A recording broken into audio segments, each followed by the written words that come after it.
femme à part deviendra homme à part en 2023 en soutien à tous les hommes qui subissent des violences. Bonjour à toutes et bienvenue dans cette nouvelle chronique d'actualité de femme à part. Bien sûr, mon introduction, c'est une plaisanterie, mais vous verrez le rapport avec les actualités dont je vais vous parler aujourd'hui.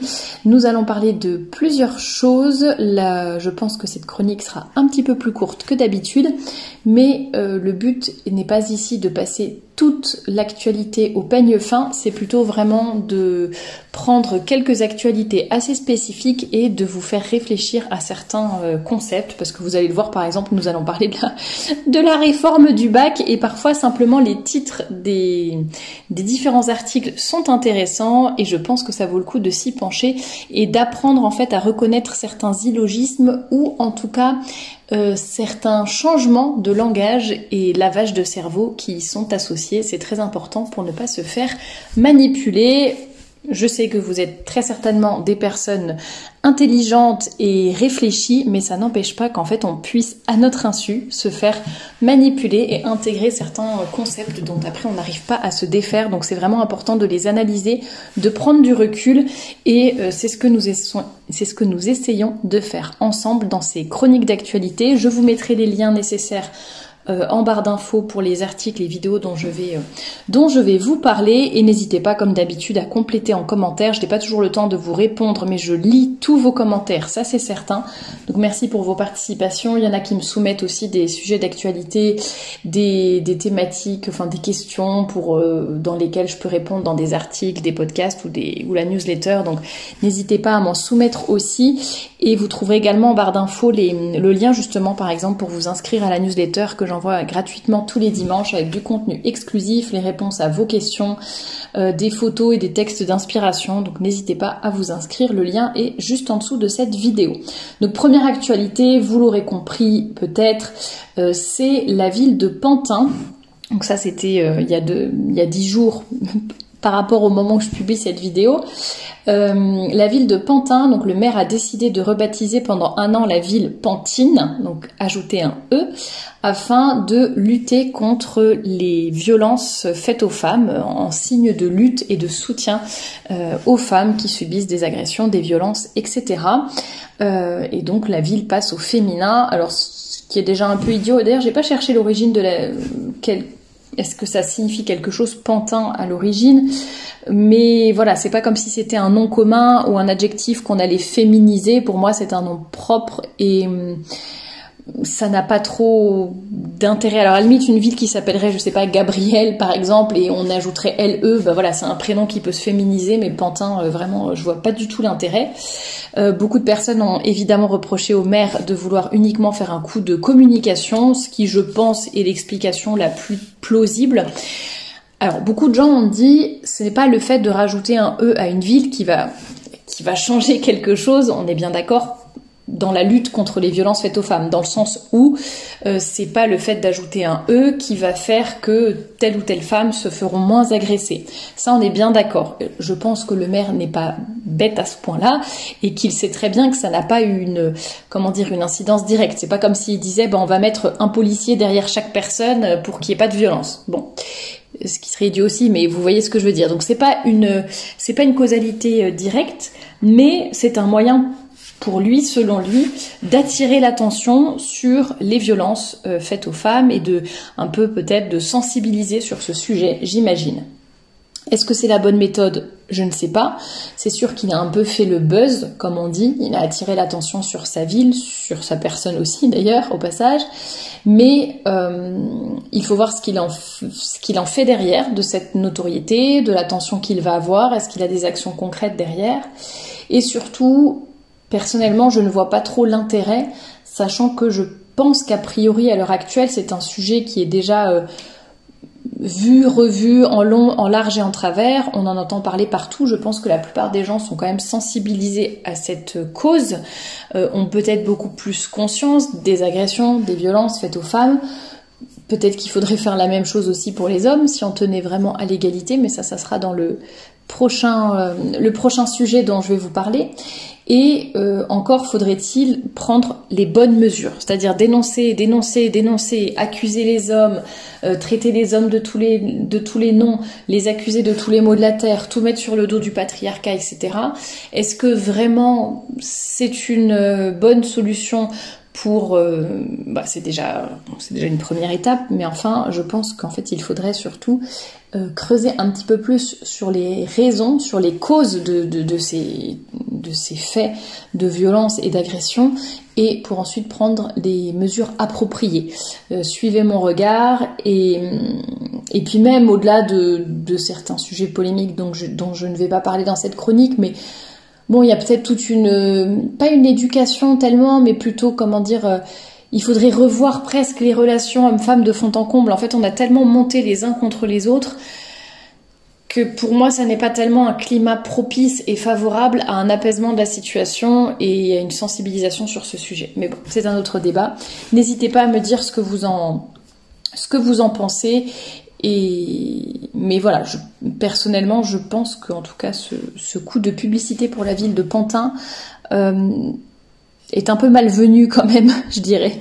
Mais bon, tout le monde profite de ces sujets-là parce que c'est à la mode. C'est triste à dire, mais le sujet du féminisme, de l'égalité homme-femme, etc., c'est un peu devenu comme un marronnier, c'est-à-dire c'est le sujet qui revient tout le temps. Et puis si vous avez envie d'être bien vu, il faut parler de ça, il faut parler de je sais pas, du fait que vous soyez contre la grossophobie, contre le racisme, que vous souteniez les véganes et que je ne sais pas quoi, que vous êtes pro-Ukraine. Et puis en fait c'est bon, là vous avez le pactole gagnant et tout le monde vous écoute et vous admirera, n'est-ce pas? Alors justement, par rapport à le fait de dire qu'il faut aussi sensibiliser dans les deux sens, dans ces cas-là, je suis tombée sur cette actualité, donc un père de famille je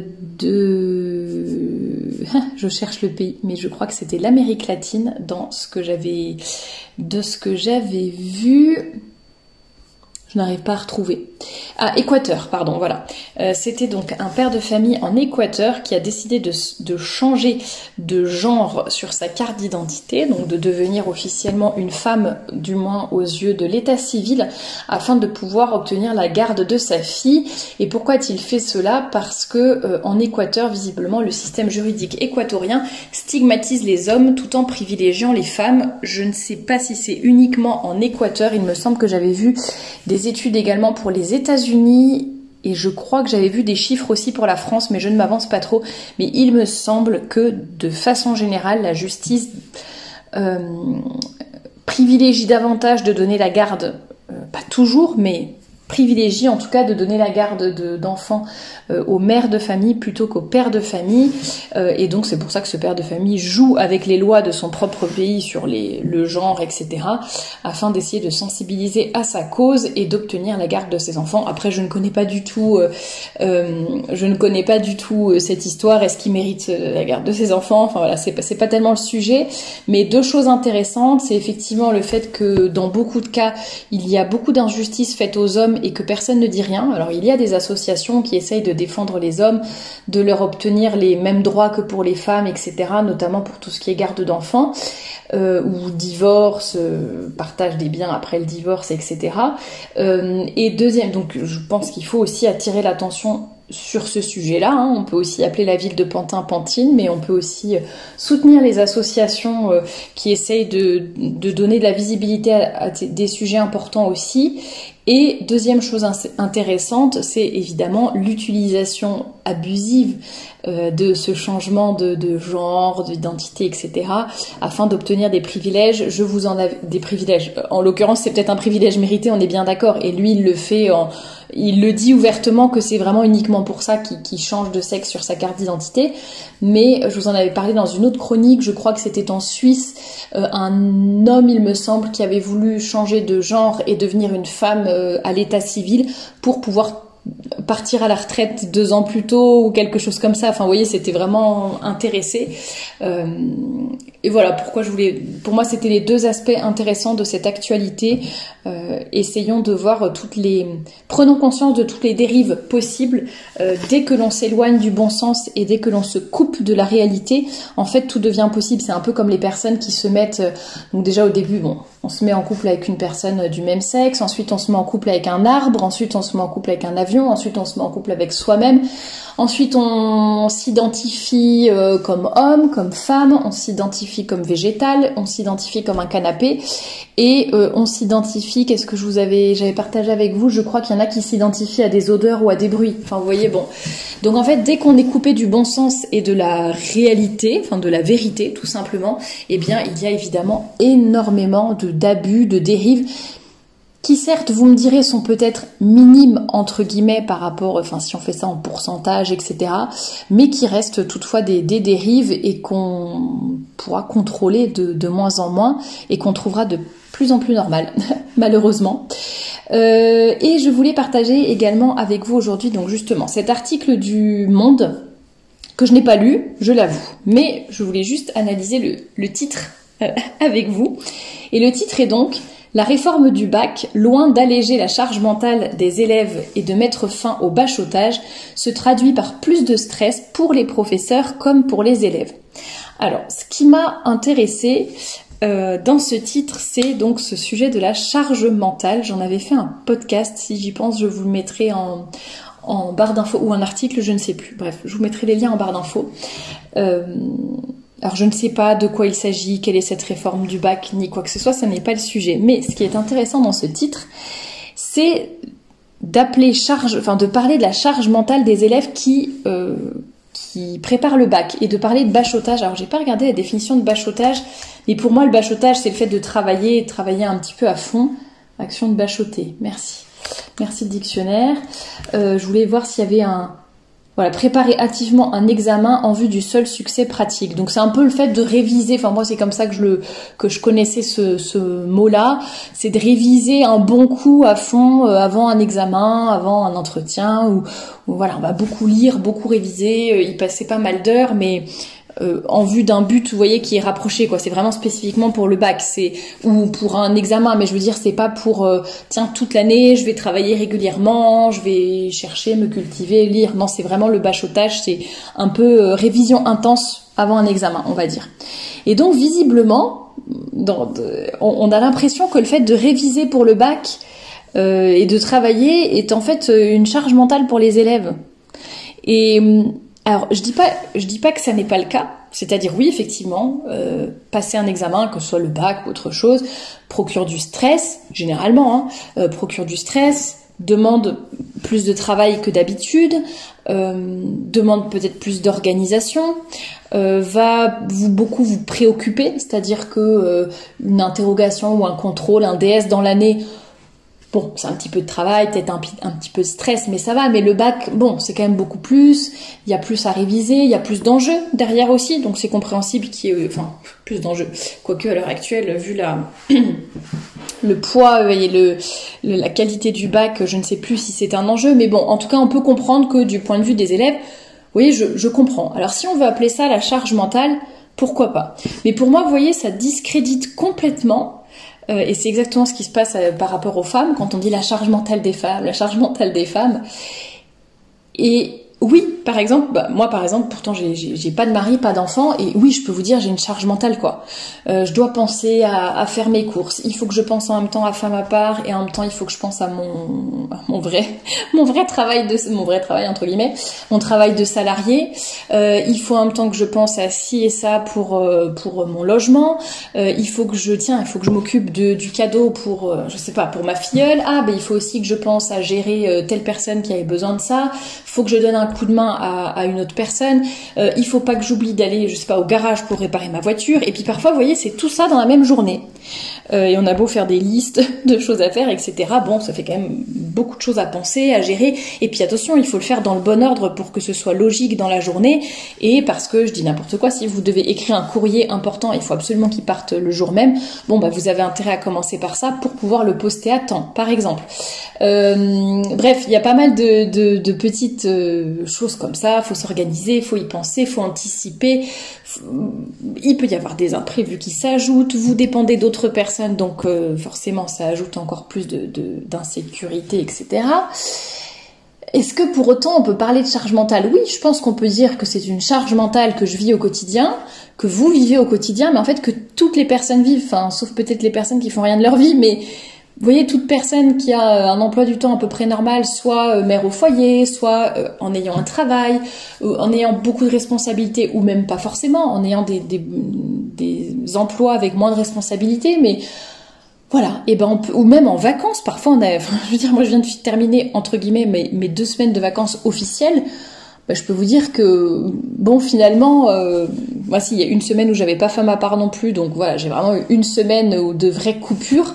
Bah, même pendant cette semaine de coupure, il y avait 10 000 choses à penser parce qu'il y a la famille, parce que c'est Noël, parce que ceci, cela. Et ce que je veux dire, c'est qu'en fait, quoi qu'on vive, a priori, on aura toujours des choses auxquelles on doit penser.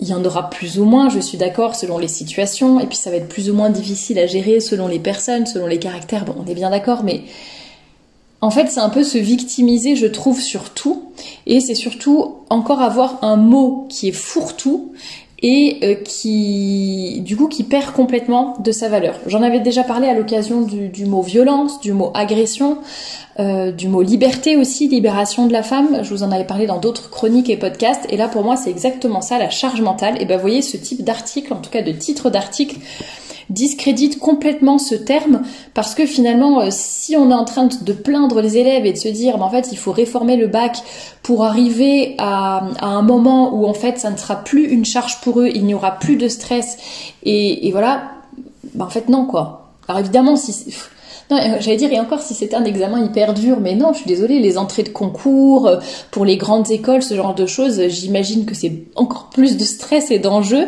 et pourtant ils vont pas dire, ah bah c'est difficile, ah bah ça nous oblige à travailler, ah bah on a passé quelques nuits blanches, bah en fait non, enfin c'est la vie quoi, la vie il faut se faire violence, la vie il y a des moments difficiles, il y a des moments où on est très chargé justement, mentalement, intellectuellement, etc., ça n'empêche pas d'y faire attention et de ne pas d'organiser son travail de façon à aussi faire des coupures, d'avoir du soutien, etc. Je ne dis pas que je suis contre la réforme du bac, je ne sais même pas en quoi elle consiste.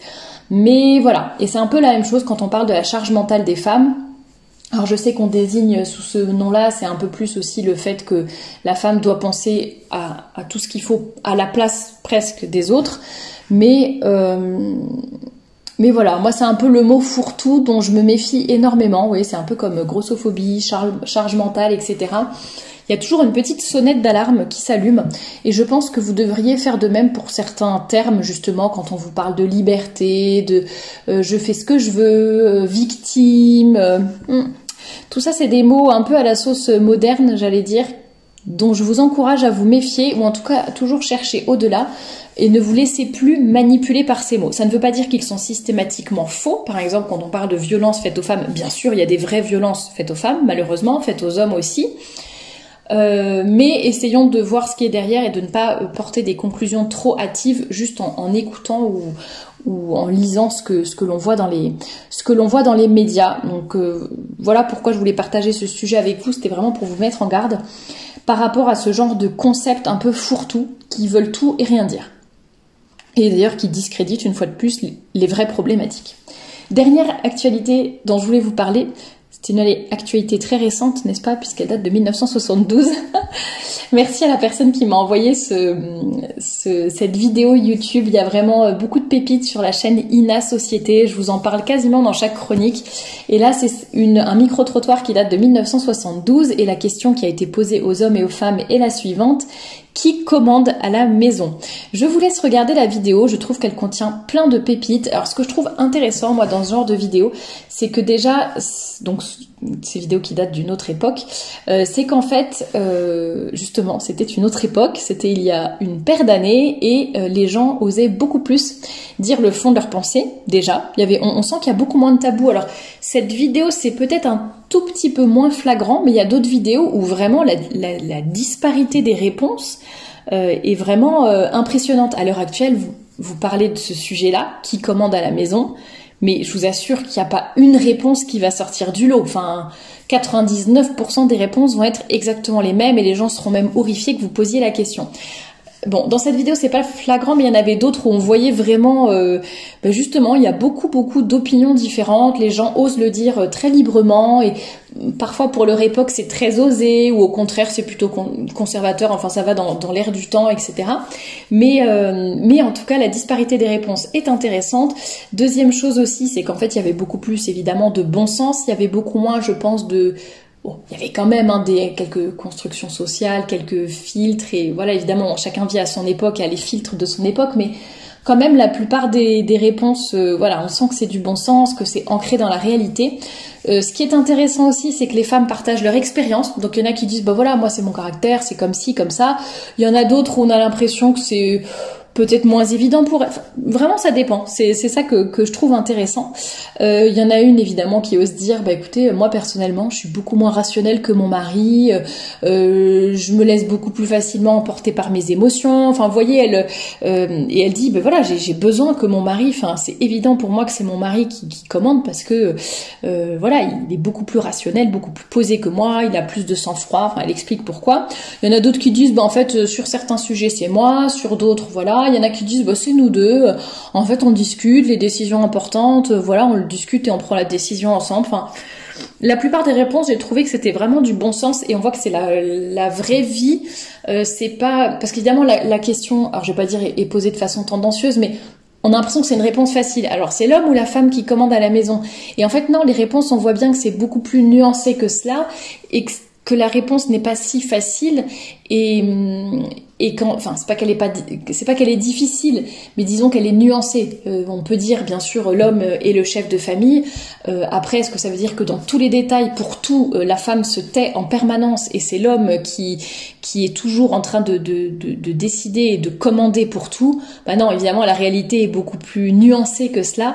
Vous le comprendrez bien. J'avais déjà parlé de toute façon du sujet de la soumission, de l'autorité des femmes. Est-ce que les femmes devraient gouverner, etc. Donc, n'hésitez pas à écouter les podcasts dédiés à ces sujets-là, mais en tout cas, je vous recommande cette petite vidéo qui dure 7 minutes, et je trouve que ça vaut le détour, et de toute façon, c'est toujours plaisant, en tout cas pour ma part, je trouve, de se plonger un petit peu dans ces archives. Voilà pour ce que je voulais partager avec vous aujourd'hui. N'hésitez pas à me dire en commentaire ce que vous en avez pensé, à compléter mes analyses. Comme je vous l'ai dit tout à l'heure, je lis toujours vos commentaires, même si je n'ai pas toujours le temps de vous répondre. N'hésitez pas donc à vous abonner à la newsletter pour ne manquer aucune actualité de Femme à part, surtout si vous n'aimez pas trop être sur les réseaux sociaux. Voilà, vous aurez un petit peu un condensé de ce qui se passe sur les réseaux sans avoir à y passer du temps, juste avec une newsletter qui est envoyée le dimanche.